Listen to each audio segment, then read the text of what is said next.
So hospitalizations are as crucial for continuity of care regarding the mentally ill as they are for patients in cardiac crisis.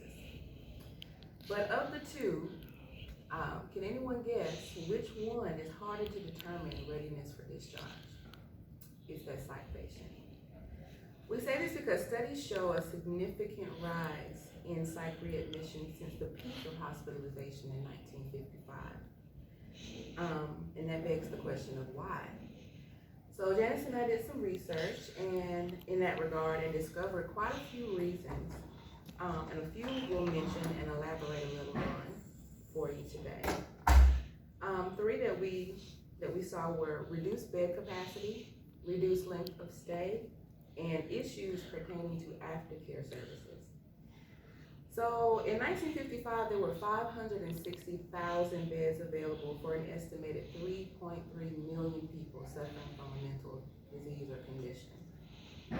By 2016, for people suffering from the same condition, there were only a little fewer than 38,000 beds. So today, more people are competing for a smaller number of beds, and that restricted access is unfortunately irrespective of clinical circumstances. And once the patients are admitted, they're staying shorter periods of time, which means that they may not fully or may not be fully stabilized, which means that they'll be back sooner. One more factor is barriers to adequate stabilization, which Janice will talk a little bit more about. Okay, we discovered that some of the barriers are high costs and insufficient insurance coverage. And that can be caused by lack of employment or inadequate finances. It can be caused by the actual diagnosis, the psychosis, they not knowing that they need help, so they not seek out help. Little to no access to sufficient services, such as some need long-term rehab after discharge.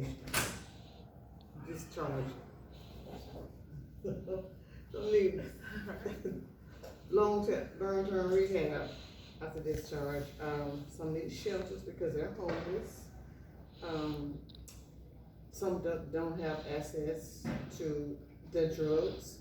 The Bradley Center is their only access to drugs because they can't afford it, or they simply don't have a support system.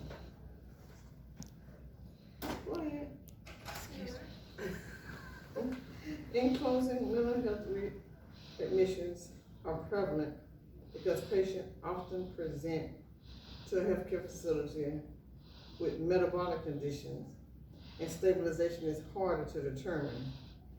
There's a lack of extensive education, and society believes they may not be taken seriously or properly treated. Thank you.